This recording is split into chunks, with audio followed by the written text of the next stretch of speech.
Hello everyone, welcome to ঝটপট রান্নাঘর। আজকে আমি রান্না করব সাদা পোলাও। পোলাওটা খেতে কিন্তু সবার অনেক ভালো লাগে। আমরা কিন্তু বাসায় মেহমান আসলেই রান্নাটা করি। তো প্রথমে আমি পোলার চাল নিয়ে নিয়েছি, এখানে আমি 1 কেজি পরিমাপে। তো পোলার চালটাকে আমি কিছুক্ষণের জন্য ভালো করে ধুয়ে ভিজিয়ে রাখবো। তো আমি এখানে দিয়ে দিচ্ছি পরিমাণ মতো পানি, যেহেতু আমি এটা ধুয়ে নেব খুব ভালোভাবে। আমি একদম পানি দিয়ে ধুয়ে নিচ্ছি।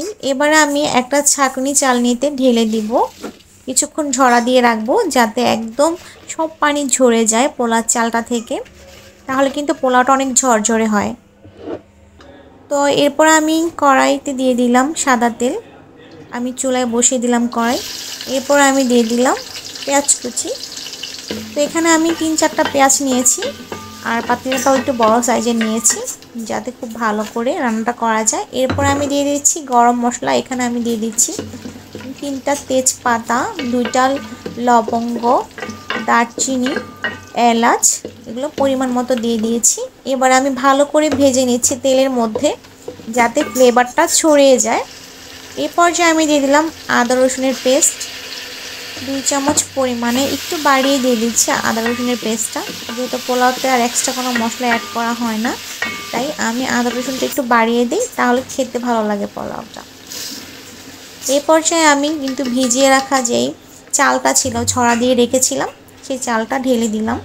এবার আমি খুব ভালো করে মিক্স করে নেব পোলার চালটার সাথে এই মশলাগুলো।